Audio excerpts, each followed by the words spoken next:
You guys know and love him. One of the most prolific comedians working right now. Put your hands together for Josh Johnson!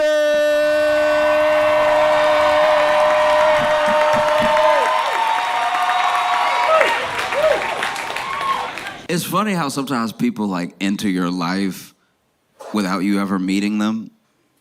Like you don't get to know them, but you hear stories about this person through the people that you know or a friend of a friend, but then they just keep coming up and you feel like they're in your life, even though you've never met them.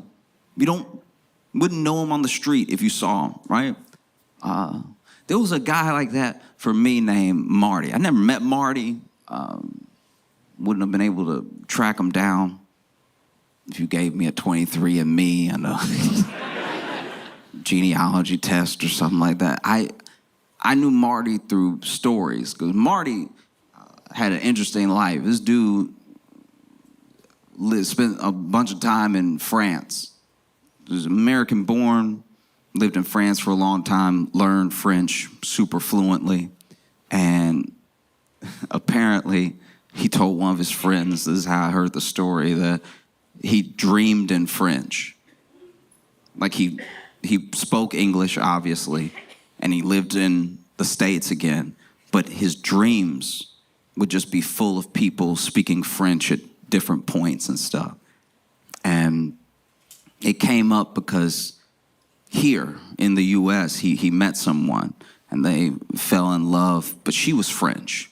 So went all the way to France, didn't meet anybody. Came back here, met a French woman, right? And there was a day where Marty, he basically, in a nutshell, forgot his girlfriend's birthday. It was their first year together, so we're still like been dating some months, but hanging out all the time and everything. I said my birthday. You're supposed to remember. That's part of the relationship quiz. And it kept seeming like maybe there was a surprise waiting or he was pretending to have forgotten or something. And then he went and took a nap. Yeah, not only did you forget my birthday, you napping in my face. And then I guess when she realized that he genuinely did forget, she woke him up. And she woke him up mad. And when she was mad, she'd go straight to French, right? Because she'd be so mad she wasn't putting it in English for him. And so he woke up to his girlfriend yelling at him in French. So he thought he was still dreaming. So wakes him up. Can't believe you forget my birthday. What's wrong with you? Are you out of your mind? You over here playing in my face all day? All in French. I'm paraphrasing. And then he was squinting, real tired, and was looking up at her and just wonders, I guess, to himself, am I having a dream right now? And so he casually, while she's yelling at him, puts his finger in her mouth.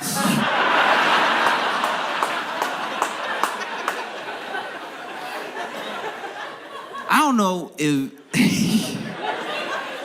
if you ever had somebody forget your birthday before, but you definitely have not had them put their finger in your mouth as you were letting them have it. And there was like felt like dozen funny stories like that about Marty. Marty was an interesting dude, and he just moved in different circles than me. Never met Marty or anything. But Marty got older, got married, had some kids and stuff, and then Marty got sick, and Marty had cancer. And there were some treatments that they could try, but it wasn't looking good, and his insurance wasn't going to cover it, and he couldn't do it out of pocket, and Marty passed away. And it's crazy because one of the other things about Marty that people talked about was how he was like a good boss. It's sometimes hard to be a good boss because people don't like being bossed around. Like people don't enjoy someone telling them what to do, but somebody got to tell you what to do if we all work here. Do you know what I mean? Like, you can't just show up to work and be like, you figure out whatever you feel like. Nothing would get done. Like, there do need to be bosses sometimes in certain situations. It's just how you are a boss, you know? Like, there are certain managers that I've had in my life that, honestly, I had the easy job, and they still made it hell, because they were hell to be around, you know? There's nothing like having an easy job that you know is an easy job. I could do this in my sleep, but I gotta do it next to a jerk. That's the worst, you know? You know those people, got time to lean, got time to clean. And this is another thing I have to accept about bosses, I have to accept about managers. There are some jobs where genuinely, it's in the handbook, it's like part of the job. The job makes you kind of come off like, or maybe turn into a bastard. Do you know what I mean? Because there are policy handbooks of companies where if you got time to lean, you got time to clean is in the book. They just quoting. So there are some jobs where you got to be a monster to do them. And there's some jobs that make you a monster, you know? I was thinking about that when the shooting in New York happened. I know. Because for me, in case you didn't know, in case you somehow have not been on Earth,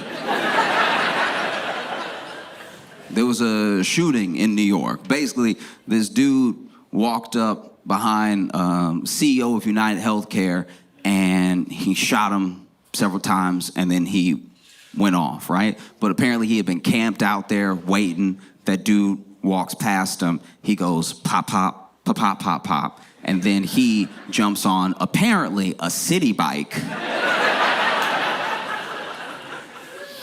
which is not advisable.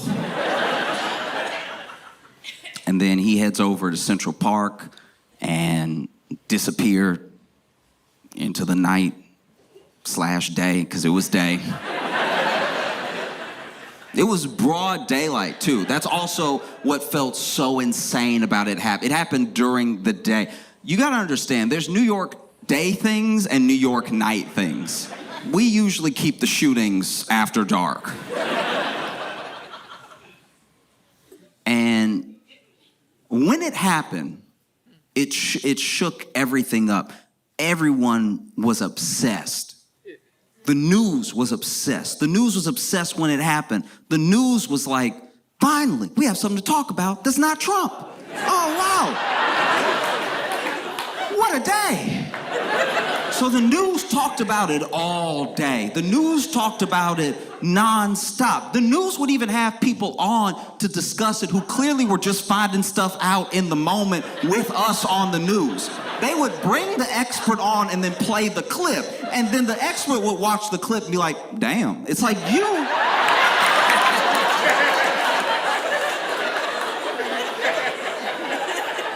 you were supposed to know, sir.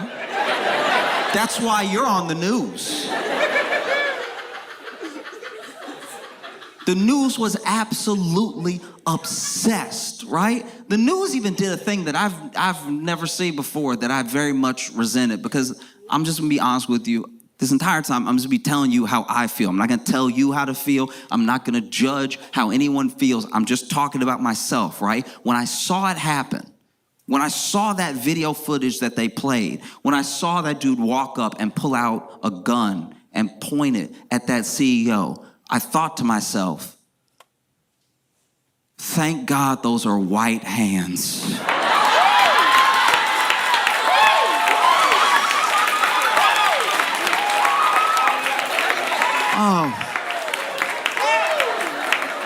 Oh.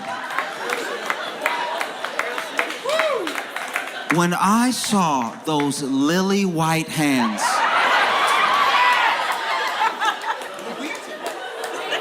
when I saw those pearly white hands, I thought to myself, what a white sight. What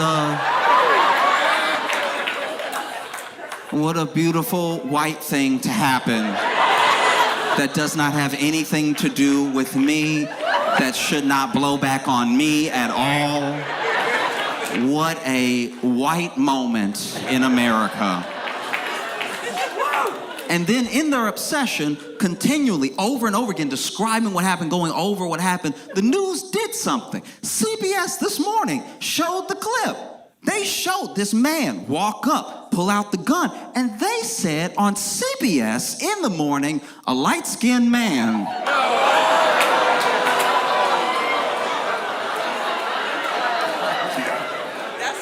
No. No, no, no. No, no. Light skin. When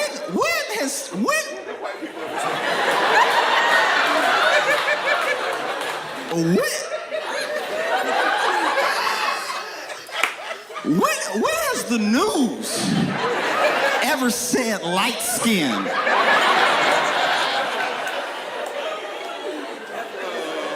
What's next, CBS? Red bone?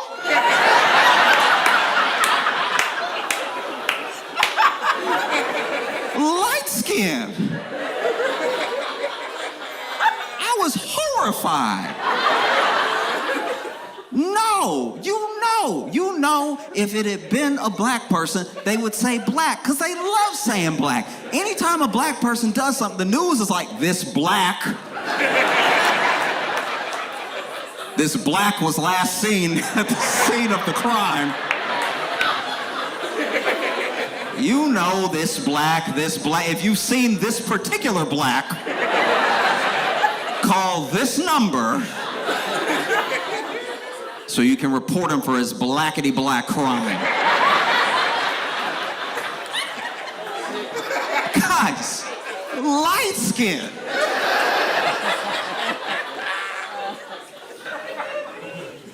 The news was obsessed with it, top to bottom.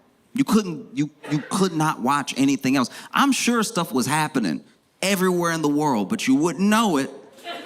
Just kept circling this one block in Manhattan, and people were obsessed with it. Us were obsessed with it. It's all I heard people talking about. People who I know don't watch the news, people who I know don't really care about current events. Everybody was talking about it. Everybody was debating it on social, online. Everyone was talking about it. People were so obsessed that the backpack that the shooter was wearing sold out.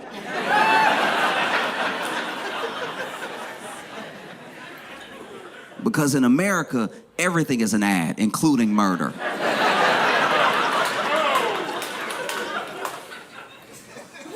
People were so obsessed. You know, like those Timothy Chalamet lookalike contests they've been having in New York?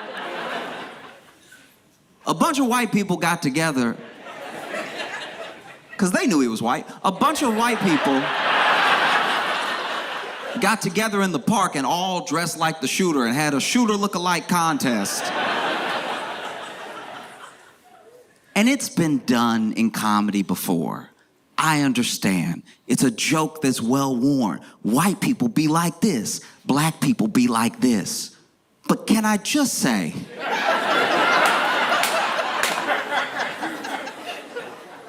as a black person, we have never, as black people, watched the news, seen the suspect, and then went outside specifically dressed as the suspect.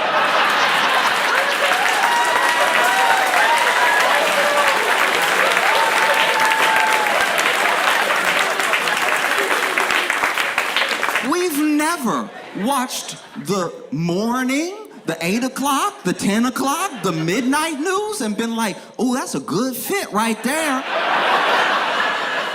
Let me make sure I got it right. A red bandana. Okay, I need a red one. All right. That's just how you can tell being white is a different experience, because these white people racially profiled themselves for fun.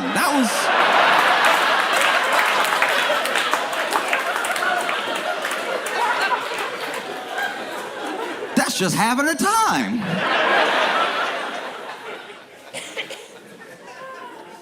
So the news was obsessed, and people were obsessed, and CEOs were obsessed. CEOs were like, what? What happened? Oh my God. Oh my God, are you serious? And they didn't know each other? Kids, he just did that in broad daylight to one of us?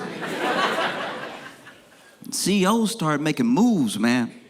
CEOs of all the healthcare companies started taking down all of their profiles. All of their LinkedIns were just back to factory settings.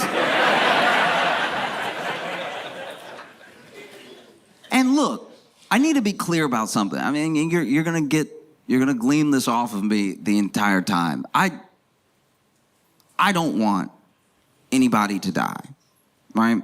I don't celebrate death in any way, right? But I will say, if you feel in the wake of this thing happening, like you have to scrub all mention of you, all knowledge of your existence off of the internet, then maybe, just maybe, take a look at how you do business, take a look at the person. Do you know what I mean?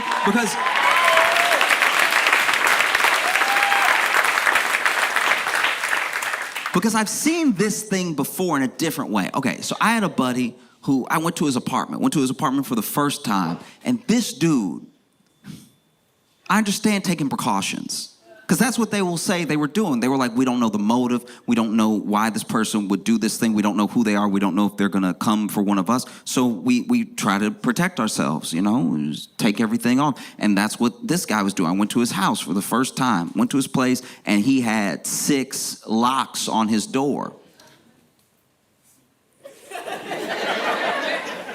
At 6 locks, something needs to change. At 6 locks, you either need to move or change your ways, all right? Because this dude had 6 locks. He was dealing a little bit of drugs and stuff, but I was like, 6 is, come on. What are you doing? It takes you a minute and a half to open the door. I can hear it. You hear chains, you hear all stuff, you know? I was like, isn't this worse for you? You really worried somebody coming to get you? You got 6 locks. You sure you won't get killed trying to get in? But that happened, and the news was having trouble thinking of a motive. The news, they were like, why? Why would anyone? Why? Who could it be? You know? Police were having trouble coming up with a motive when they went on the news. They were like, we have no idea why this individual would do something like this. CEOs could not think of a motive. They were like, but we're us. I thought everybody loved us. Everybody wants to be us. Why would somebody come after us, right? You see it on the news. And this is also, I'm not gonna lie, this is how you can tell the news is owned by billionaires. Because the news was like this devastating, terrifying, harrowing attack in New York. And I'm not saying, look, a murder did take place. I'm not saying that it couldn't have been listed as those things. I'm just saying you're the news. Like, you are the mainstream media. You play horrific stuff all the time. You're the same news that when those pages were going off on those people in the Middle East exploding, you were like, check this out. Isn't that wild? The moment 1,000 pages went off and killed a bunch of people. You know what I mean? That same news is like, we still don't know who or why or what or how. You know, police couldn't think of a motive. CEOs couldn't think of a motive. CEOs of other healthcare companies couldn't seem to think of a motive. This thing happened the same week as one of the main insurance providers was saying out loud with their full chest, we gonna stop doing anesthesia if you take too long. You better which, by the way, is not up to the patient. That's also one of the most insane things about that new policy they were going to try out. I've never had to administer anesthesia to myself. That's just heroin.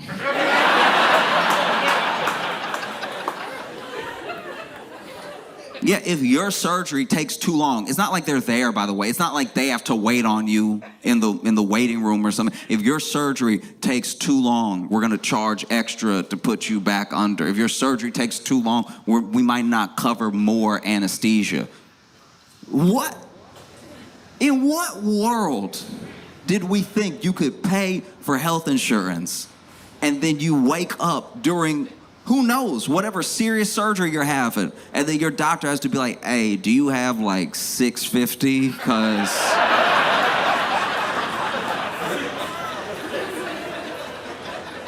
Because if not, I know you're a little groggy, but can you understand me right now? I know you're literally open, but can you understand what I'm saying? If you don't have it, that's okay. I got a stick. We can Civil War this right now. The stick is $20 though, so it's... Couldn't think of a motive, you know? And the CEOs as well, when you look at this guy, you look at this dude, I don't think anyone was ready. I don't think the news was ready. I don't think the police were ready. I don't think the rich were ready for how, like, on the shooter's side the public was. Do you know what I mean? Like, how absolutely, unequivocally on his side. Immediate. I didn't know it had happened and there were already jokes. Do you know what I mean? Immediately. You know? The people, I'm not gonna say as a whole, because I'm not gonna speak for everybody, but for the most part, were on the shooter's side. They don't know the motive. They don't know why he did this thing, but they were glad that it happened.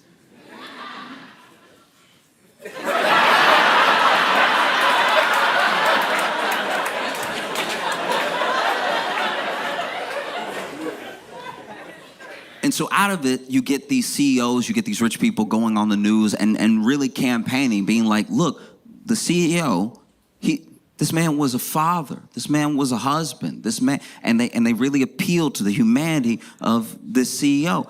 And there were people who heard that appeal, and they said, yeah, no, I know he was a person, so was my cousin. So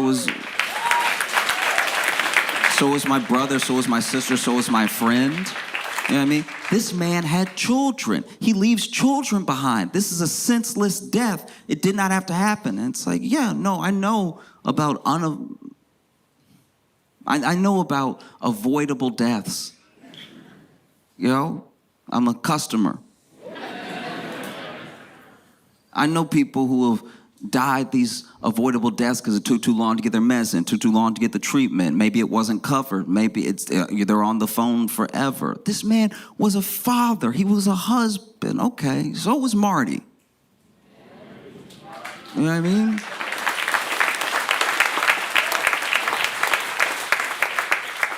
And I think the thing that people are wrestling with, the thing that we're all trying to contend with in how we feel about this thing, because people want to feel like good people. We know that murder is wrong. We know that death is a tragedy, right? Because to me, personally, when I look at any death, when I look at any killing in that way, I personally look at it as a loss and a tragedy, because as long as someone is alive, there's potential. There's potential to turn things around. There's potential to change. And then if you lose that potential, then your story gets cut short and maybe things would have turned around. I'm not saying that they would have, but the thing that we're all wrestling with is that a murder did happen.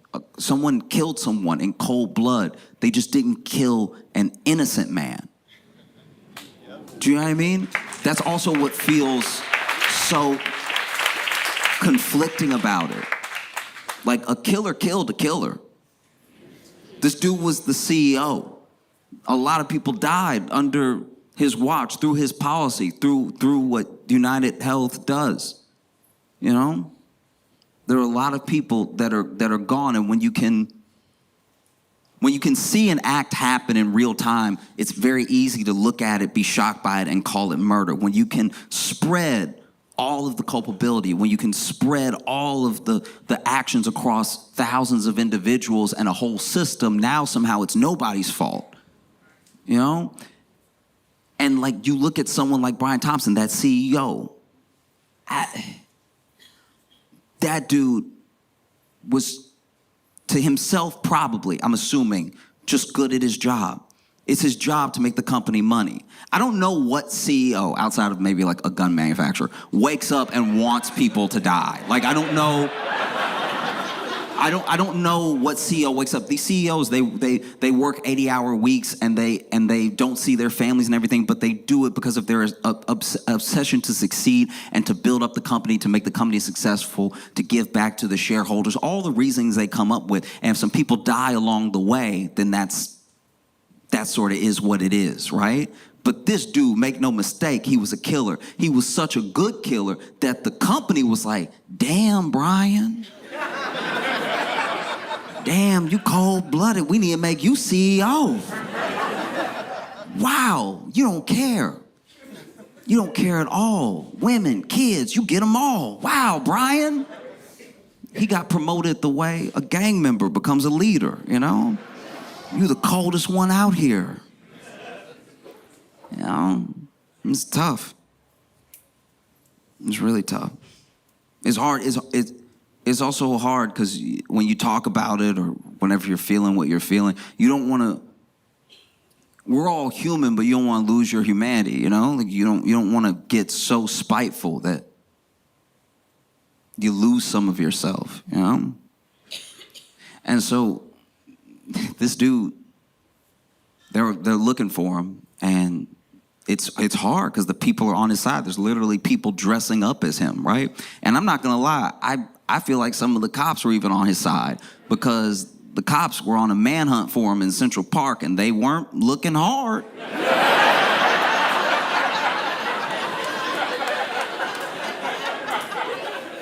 Dude, they weren't. Like, did you, if you saw the news and you saw them in Central Park, I've never seen a more lackadaisical hunt in my life. There were cops in Central Park. This is being shot. They see the camera and they know what's going on the news. And they were still like, he ain't in this bush.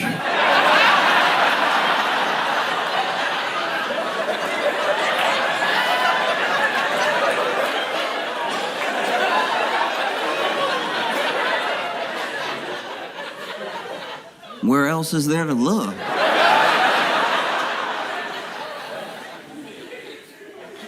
No. No. It's hard, you know.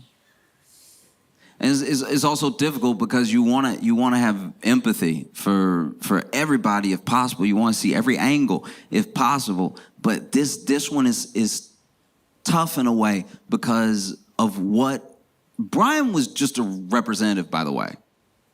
That dude just is one of the dude. Nothing changed. He's one of the dudes.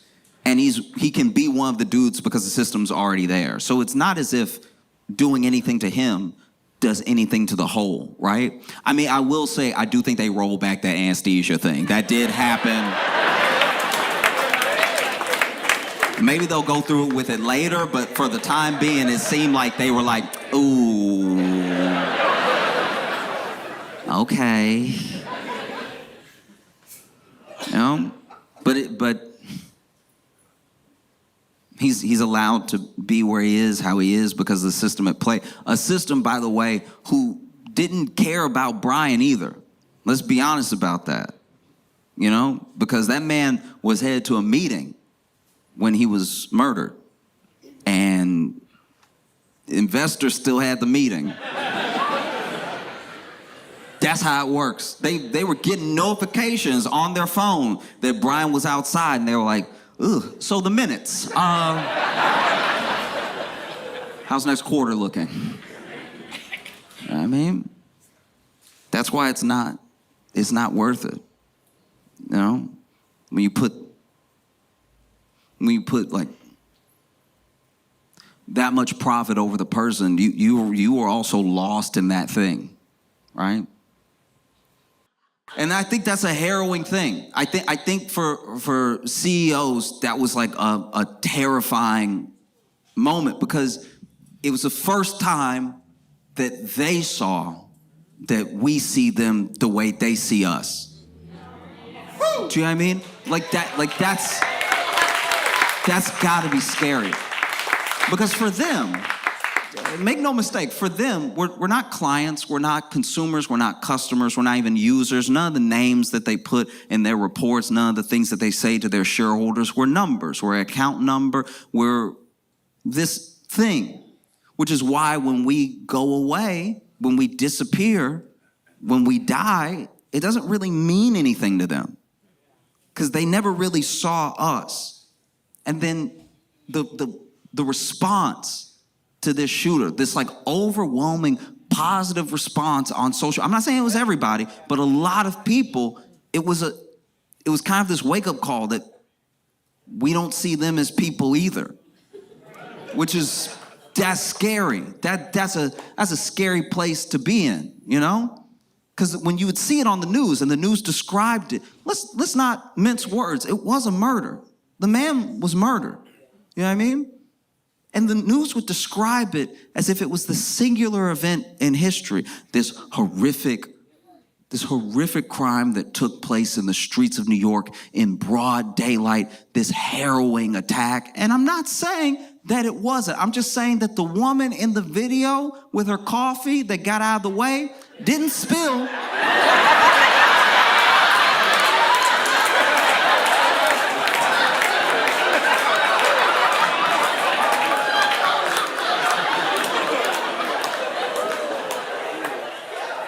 It was one of the most New York things I've ever seen.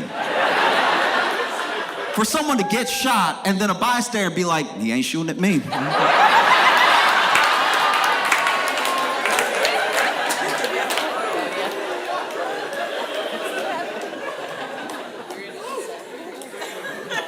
And so then they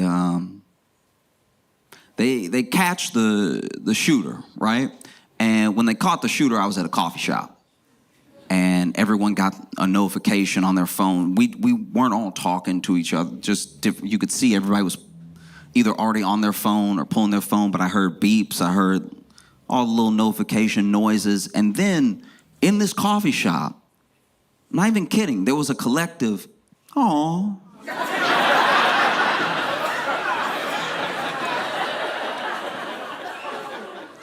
Oh, that's the noise you make if the baby hippo Mudang dies.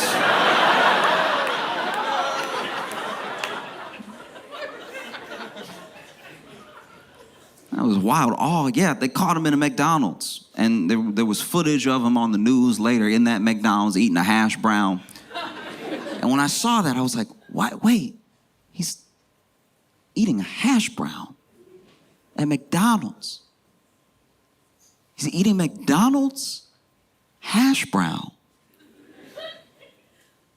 So it had to be before 10:30.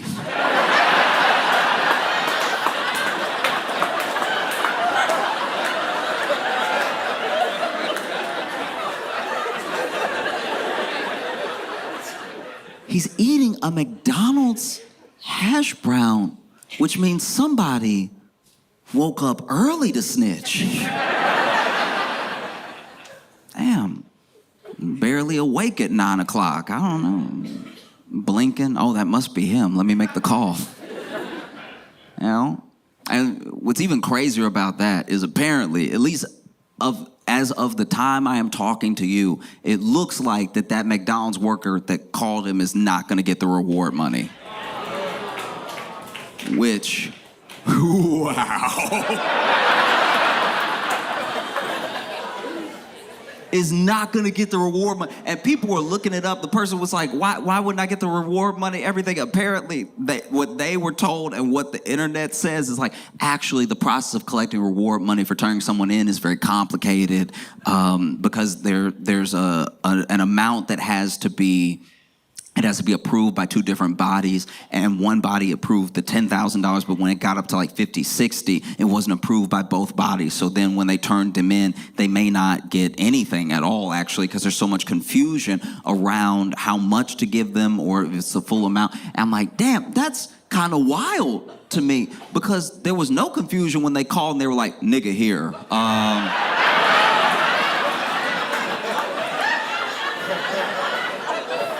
So y'all coming, or? That was very straightforward. There weren't any other things you needed to check before you came and picked them up, you know? That's why they in my opinion, they did it wrong, you know? If you're gonna call and you're gonna tell people that he's here, don't call the police right away. Get your money up. Call Blue Cross Blue Shield.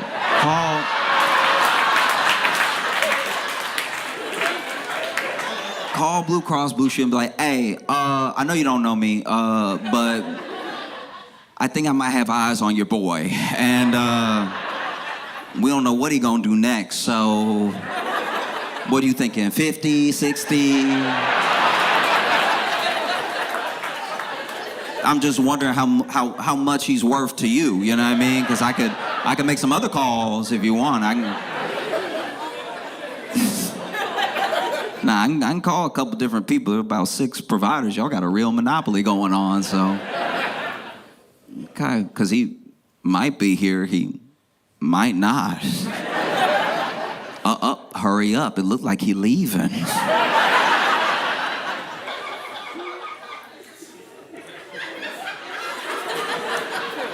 I always thought it was very straightforward. You know, there's a reward out for a fugitive, and then you turn in the fugitive and you get the reward. That's how it happens in all the Westerns. You know what I mean? But then they're like, oh, no, actually, I'm the FBI and the local police have to decide on an amount, and then there's like an arbitration process and everything. It's just so funny that, like, this whole thing happened, and then them trying to get their money just sounds like an insurance claim.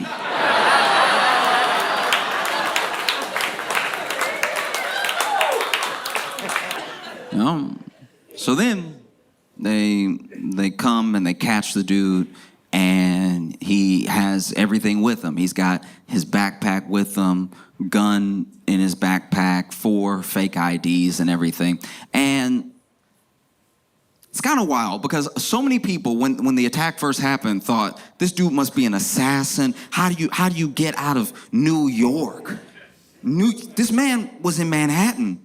He did a shooting, and now no one knows where to find him. In New York, a police state with surveillance everywhere. The man was on an island. And he got off, and they couldn't find him. He must be a genius.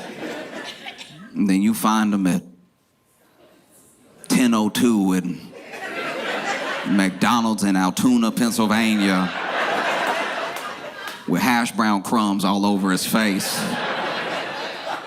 And then people went from calling him a genius, like, oh, he's so dumb. He's the dumbest man that's ever lived. Look, I think all this proves is one thing. When you read history and you look back, some of these people, because there have been individuals out there saying, you say he's a killer, I say he's a freedom fighter. There are some people that think he's a revolutionary and everything. Let's just say this. This is proof that even when you read a history book, revolutionaries were just sort of figuring it out as they went. You know what I mean? I'm sure Che Guevara had his days where he was like, y'all, I don't know. Whatever y'all want to do, I guess.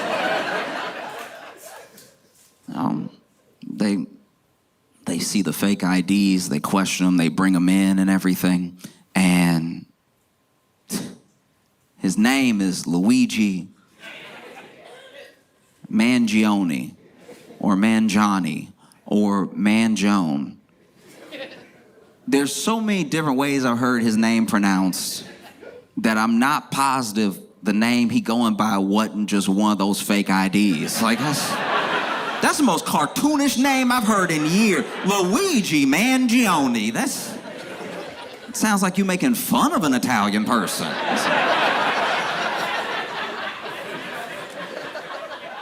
Luigi already wild. He don't even go by Luigi. And they put his picture all over the news and everything, and it turns out that he is very good looking. Like, just upsettingly good looking, almost objectively in a way. Like, crazy. Everything in its right place and everything's good. Strong eyebrows with a big smile and everything, and just all the pictures. Because you know when the news catch you, when the police catch you, they try to put up some, depending on who you are. This usually happens to black people, but it happens to white people once in a while too, where they try to find the craziest picture they can of you. And I think they tried, but it was tough work because he is a good-looking individual. Every picture looked good. He would just be with model rockets, looking like a model. Like, it was crazy. They take his mug shot, and the mug shot looked like a cologne ad. Like,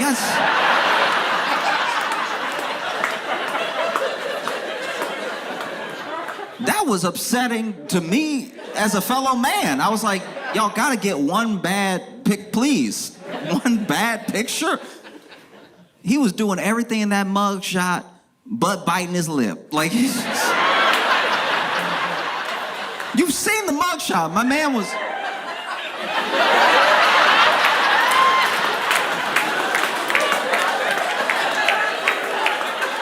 Mugshot's supposed to be simple. Mugshot's supposed to be your face and your profile. Your face and your profile. Your height. It's supposed to be very quick and easy, you know? This man was so good looking, they took extra mugshots. There's some that are like a little lower than him, where he looking down, like...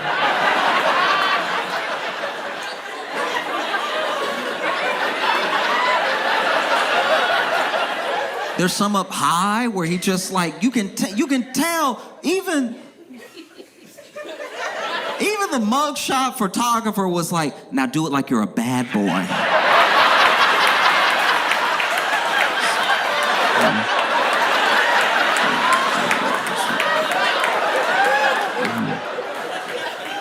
They tried so hard to get a bad picture of him that they took stills from video.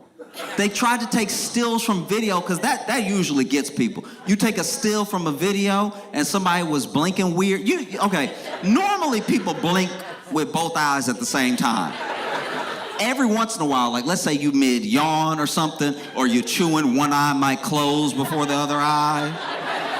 And if you catch me in this moment, I look a little off, something going on with me. And now if you tell people I killed a bunch of people, you're like, I can see it. I can see it on... That's what the other eye is hiding, is secrets. That's why it's closed like that. Okay. They tried...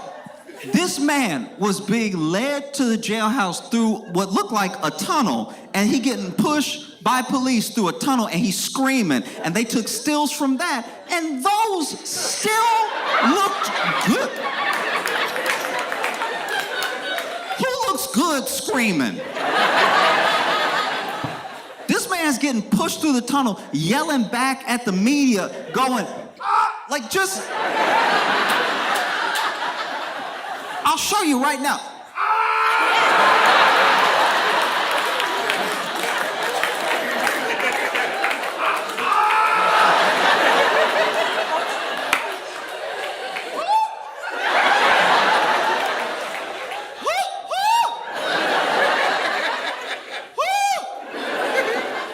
What about that was sexy?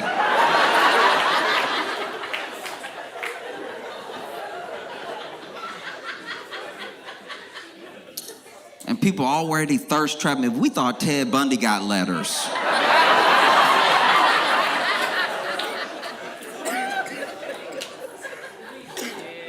It was insane. It was very aggravating. And then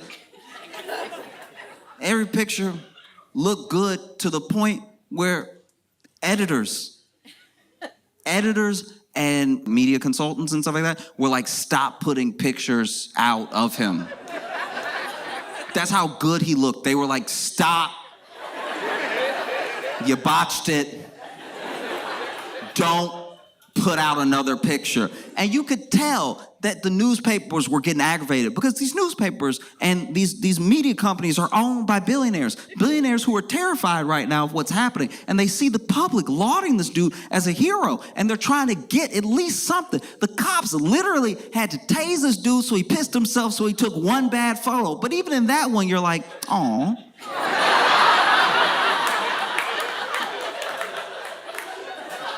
I just know that there was somebody at a newspaper flipping out going, y'all can't do your job? Y'all can't take one bad photo of this man? Everything gotta be in focus? You can't even make it blurry?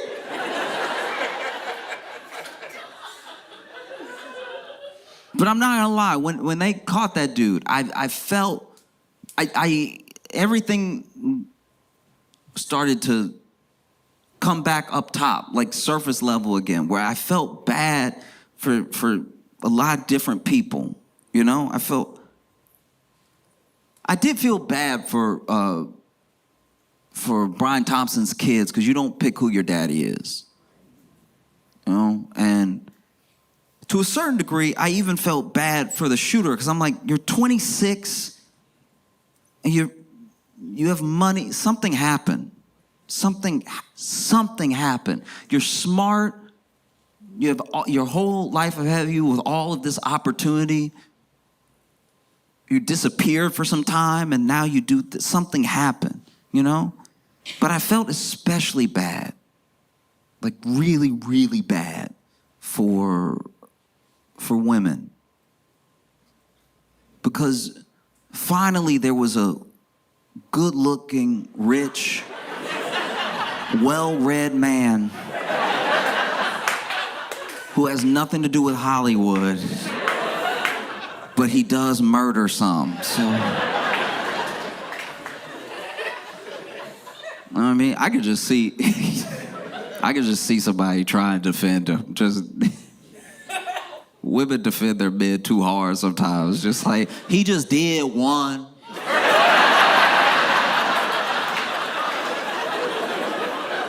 It was just one murder, okay? He can't even murder a little, like. You judging me because my man your man cheat, all right? How about that?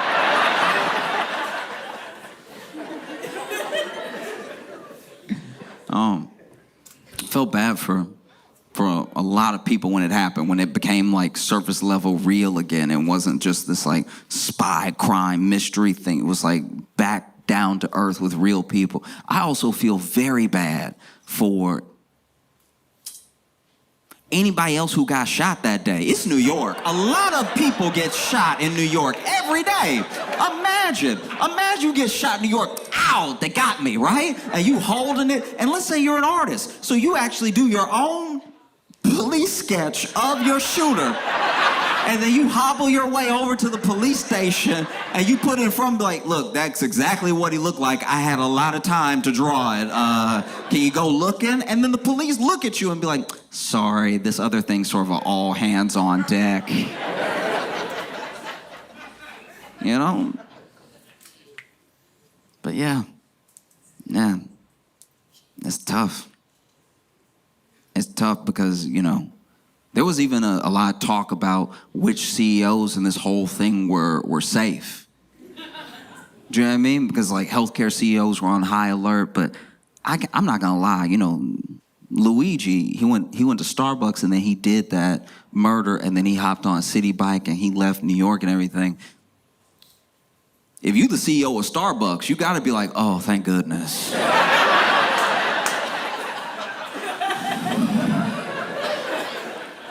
You know, Starbucks does stuff too. Starbucks, they love that labor. They love that cheap labor. So for you to go to Starbucks before you take out a CEO, I'm not gonna lie, you might as well shot that man with an iPhone. Like, what are you doing? And then he gets found at a McDonald's. I'm sure the CEO of McDonald's is like, oh, thank God, okay. I was always good, yes. You know, CEOs were freaking out, across the board. Who would have thought? Who would have thought CEOs were family? Do you know what I mean? Like, and let's be clear about something. Don't mistake the different CEOs that commented on this, the ones that stayed scared, the ones that appealed to a different way of doing things while they keep doing everything the same way. Don't mistake their self-preservation for empathy. Right? Because those CEOs, they know. And it's not even as if people hated people because they were rich. They hated a system that destroyed people's lives, Because Luigi is rich. Luigi is so rich. When I found out how rich he was, that's so rich. The dude's family owns 2 country clubs. Look. Why do you think I came?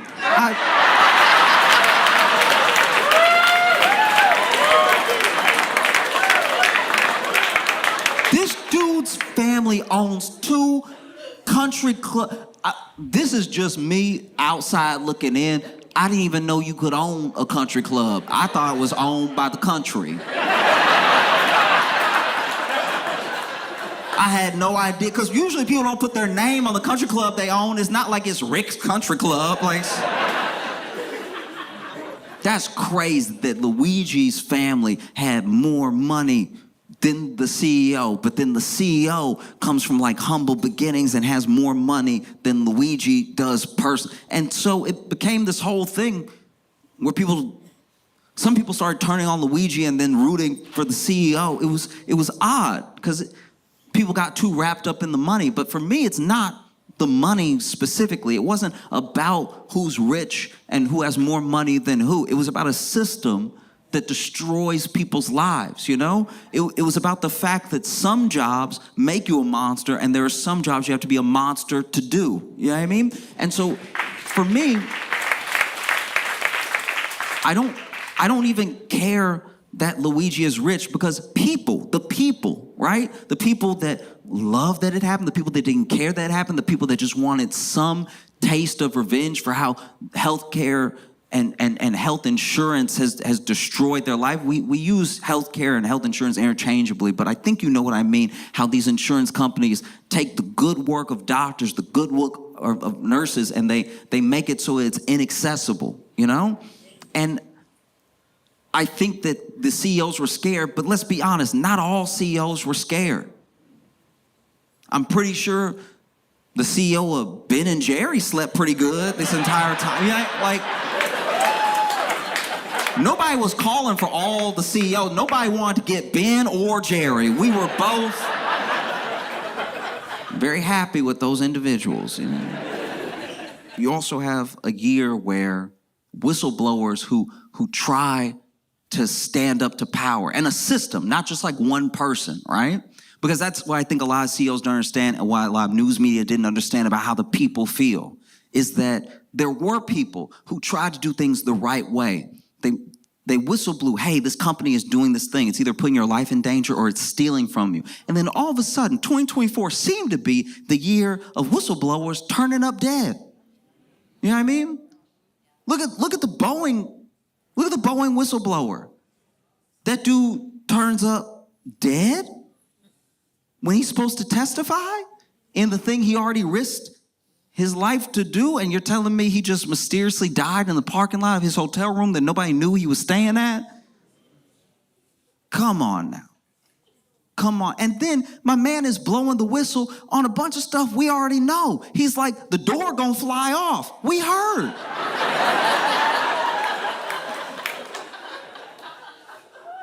And then another whistleblower dies, and another whistleblower dies. And then just today, the whistleblower that blew the whistle on OpenAI was found dead in his apartment. And so, yeah, I think that people, as in individuals just generally in the world, are scared. They're scared of what happens when you stand up to power. They're scared of what happens when you try to do what seems like the right thing, And these powerful people step in, and we don't know, but it looks pretty obvious what happens. And I think for me, at least to me, people, all of us, are like mirrors of each other. And right now, the mirror's like shattered a little bit. If you put up two mirrors next to each other, you make an infinite image, right? In both directions. But if you crack just one of the mirrors, you've cracked the whole infinite image, you know? And so the way that they see us, not as people, not as people who they should take care of because we are their customers, we are their consumers. We gave them money in good faith for insurance, for our health, and then you deny when I need something. I've been paying all this money. If I had just saved the money and put it aside, I might have enough myself. And now you're standing in the way of me and my health, and you don't think that there's going to be any blowback with that? You don't think anything is going to happen next? That's wild. We're in a time where you see like Josh Shapiro come up and be like, this guy was not a hero. Let me be clear. Sure, fair enough. I'm with you. All right. But you have to pass legislation. You have to get it through. And don't let a lobbyist sway you, and don't let a lobbyist sway your colleagues. You have to do something then. Because I cannot stress enough how scary it is, how much of an inevitability we're heading to. You know what I mean? If you look at history alone, all by itself, is a playbook for some people, is a cautionary tale for other people. I think a lot of the answer to what we're facing is in history. It's in Versailles. And when you read the history of Versailles, you read the history of French Revolution, it's very apparent that, you know, whether it's police, whether it's an army, guards, whatever it is, they protect the powerful, not the people. You know, and the only reason that the people won in the French Revolution, in my opinion, is because the army's guns took like a Seinfeld episode to reload. Like, say, yeah, you can probably get them up out of there real quick. Like you go to, I went to Versailles. I went there, and it is beautiful. It's a testament. It's a monument to like what people can accomplish. But it's all one man's wealth. You know, it's all for the king. But the gardens are beautiful. Inside is beautiful. The mirrors, everything. It's decadent. It's when I walked in, I was like, wow, I get how this can happen. I get how you could have everything in the world and you want to make something like this and it's still not enough. You want to add to it. You want to build more, build better. You see the king's bedroom.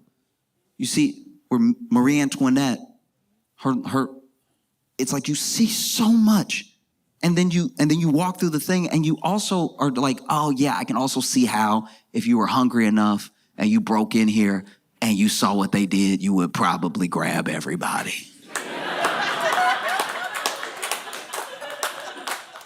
It doesn't make it right, but France was headed towards an inevitability. You know what I mean? And if you get on TV and you say, this is wrong, this is absolutely wrong, okay, I agree with you.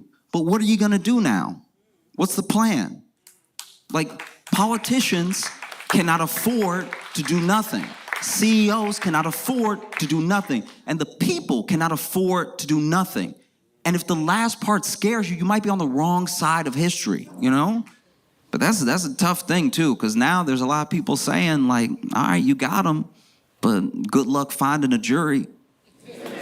Good luck finding a jury that wasn't hurt by Brian Thompson.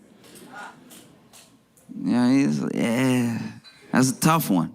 Because now, to me, all Luigi has to do is show up in court and be like, y'all, I tried to call and tell him I was crazy, but they kept me on hold for so long.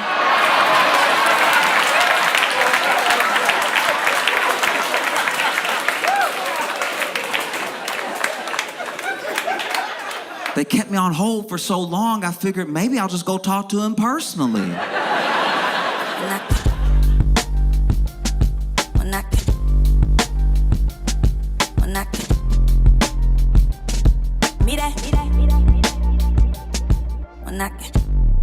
This is a beautiful beautiful time of year. This is my favorite time of year because it's so fresh. I could do anything.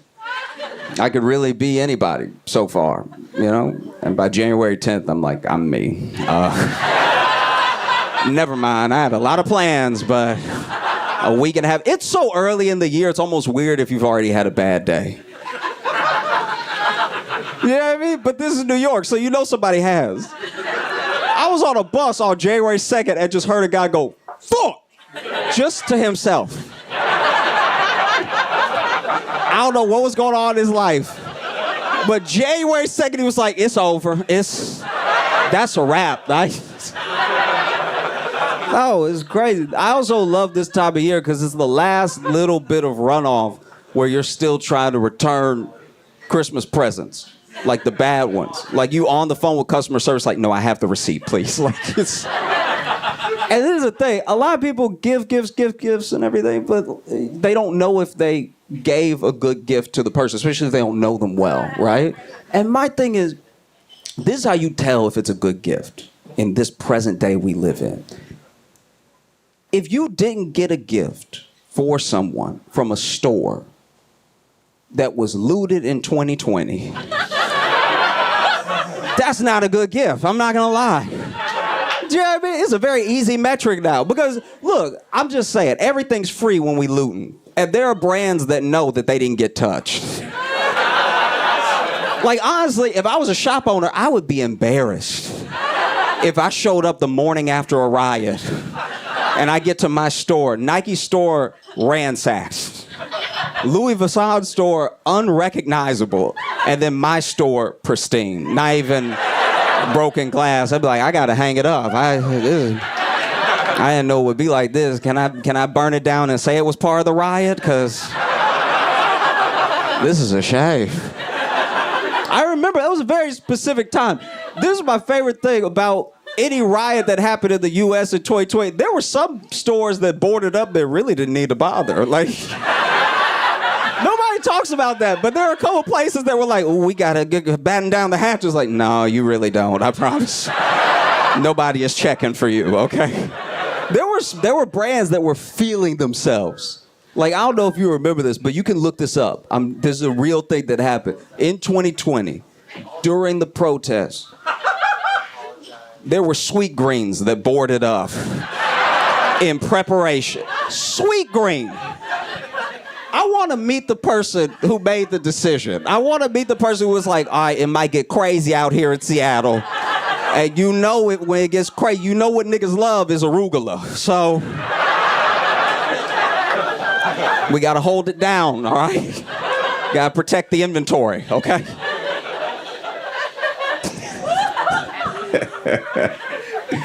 Oh, no. You don't need to bother. You know, I said all that to say if you got me a Christmas present this year, a gift card from Sweet Green, you fucked up. That wasn't the move. You bought me grass. Have y'all been watching that Squid game show? Okay, if you haven't watched it, then genuinely, I'm begging you, don't watch it. Okay, if you don't know what Squid Game is as a show, Squid Game, the show is a Korean drama. All right, it's probably one of the best TV shows that we have that fully encapsulates the idea of capitalism and what we do to each other when we're lacking, when we have need, and when there's literal money floating over our heads, the links that will go, right? And even the show becoming a show is a Cinderella story because the guy that wrote it, he pitched it around the world for 10 years and nobody wanted it. Finally, Netflix bought it. They put it up on their platform. It became an international sensation. There's games, there's toys, there's everything. And then they made the game show, which is weird. That's pretty odd, because that means they also watched the show and they saw what a commentary was on the human psyche when it comes to money, when it comes to access and everything. And then they were like, yeah.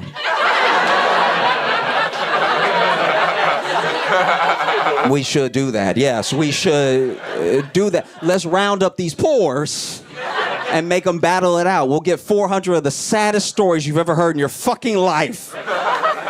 It's insane. And this is the other reason that I'm begging you not to watch it, okay? In the show Squid Game, the Korean drama, when you lose, you die. In the game show, when you lose, a pack goes off. It explodes on you, and it's black. It's not red. It's ink. Squid Game, very clever.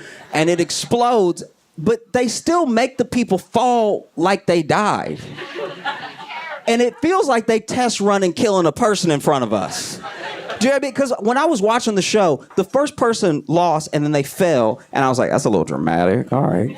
And then 12 more people fell. And I was like, wait, are they really killing people on my TV right now? Because if they are, I don't know what I'm going to do about that. Because they already shot the show and I'm at home. But can we make sure that for season 2, they don't kill anybody? Because I'm going to finish the show. It's compelling. But it's just a weird thing. I don't know. It's very unsettling because they make all these people tell the saddest parts of their life and they cut to them in the show and you know they're not going to win. Why are you telling me this is a physical American Idol. Why are you telling me the sad story and you know they're not going to get far? That's terrible. It would be a dude with the biggest tearjerker you could ever imagine. He's like, I'm just want to bring money back home for my cousin. He's got cancer herpes and he doesn't have a real house. He got half a house, so I want to pay for him to finish his house because he get rained on anytime it rains sideways a little bit. And so I just want to have a full roof for him to be under, not half a roof, because he really got like half an umbrella over his head right now. And so I just want to do something nice for him because he donated a bunch of his bones to orphans. And so he already didn't have a good life to begin with. And then they zoom out of the person playing the game and you see he's the shortest man that's ever lived. You're like, he's not gonna get far at all. Physical limitations alone. Why are you getting me attached to his story? Or even worse, they'll interview like a smart woman and you'll be like, they not gonna let her get far at all. She gonna slip up and say a big word in front of him and the dumbs are gonna jump on her. She gonna say one of those encyclopedia words that be like, get her out. She look like she can do puzzles. No, so jarred. Are y'all also following this Gypsy Rose thing? Okay. In case you don't know anything about Gypsy Rose, I'll try to bring you up to speed as quickly as possible. Gypsy Rose is a young woman, used to be girl. She was a girl when all this happened. Her mom has Munchausen by proxy, so her mom convinced her she was sick, convinced everyone else she was sick, told people she was sick, raised money for her because she was so sick. So she was like GoFundMe before GoFundMe, right? And so she was like raising all this money and everything. Then Gypsy realizes, hey, I'm not as sick as you're making me out to be. Around the same time that this happens, right? She makes a friend online. They start dating. That becomes her boyfriend, okay? And then she tells her boyfriend, you need to kill my mom so we can be together. I was not in the room when this conversation happened. But the way that I think it went was Gypsy gets close to this person and is like, you're going to have to kill my mom so we can be together. And then he said, I was planning on killing somebody anyway. Because it took so little convincing. This man is clearly out of his mind, right? Killing a mom should be several conversations. You should have to wear me down to kill your mom. If you tell someone, I need you to kill my mom so we can be together, and they go, yup, you are also in danger. That is absolute insanity. He said yes so quick. That's the reddest flag there is. He said it so quick. Once again, I was not in the room, but he agreed to it so fast. I'm pretty sure he finished her sentence. I'm pretty sure she was like, hey, I need you to. He's like, kill your mom, I got it. And she was like, I was going to say pass the remote, but okay. And so then that's what happens. They meet up and then he kills the mom and then they get caught immediately. They get caught so fast. I was genuinely disappointed in them. I was like, you couldn't make it a day. You got caught. They got caught so insanely quickly. And so then they're not together anymore because then they flipped on each other and everything. And it's hard to stay together when you first 48'd each other. But you just immediately like, it was his crazy ass. I said it at once and he did it. And so then Gypsy got way less time than him and she got out. She's out now. She got like 7 years. He got life because I'm pretty sure she only had to remind him once. I'm pretty sure She only had to be like, hey, that thing about killing your mama, yeah, it's on my calendar. All right. And look, I'm just saying, the main thing that they did wrong, besides killing a person, the main thing that they did wrong is that they didn't really understand the internet the way we don't really understand the internet. So all they did was have the most incriminating conversations online, right? I'm pretty sure they Skyped at one point. I was like, can you stop doing recordable stuff? And so then she gets out, and I saw like a TikTok of her, wishing everybody well, thanking everyone for wishing her well and everything, saying Happy New Year's. And then she said something interesting to me. She was like, I'm spending New Year's with my dad, my stepmom, and my husband. And I was like, husband? And I was just shocked. I didn't know she had a husband. So I looked into it, and she had met somebody, and they got married in 2022. And I looked him up. Have y'all seen the husband? Yeah. Y'all seen? Okay, that man looks more like the Kevin James meme than Kevin James. I was genuinely blown away. There's a picture of him with Gypsy Rose where he's like, and it's not even a diss. That's just his swag. Is that like cheeky, everything. And then apparently some people were coming for him online for some weird reason. I have no idea. And then Gypsy came to his defense, and she was like, "It's okay, baby. They're just jealous because the D is fire."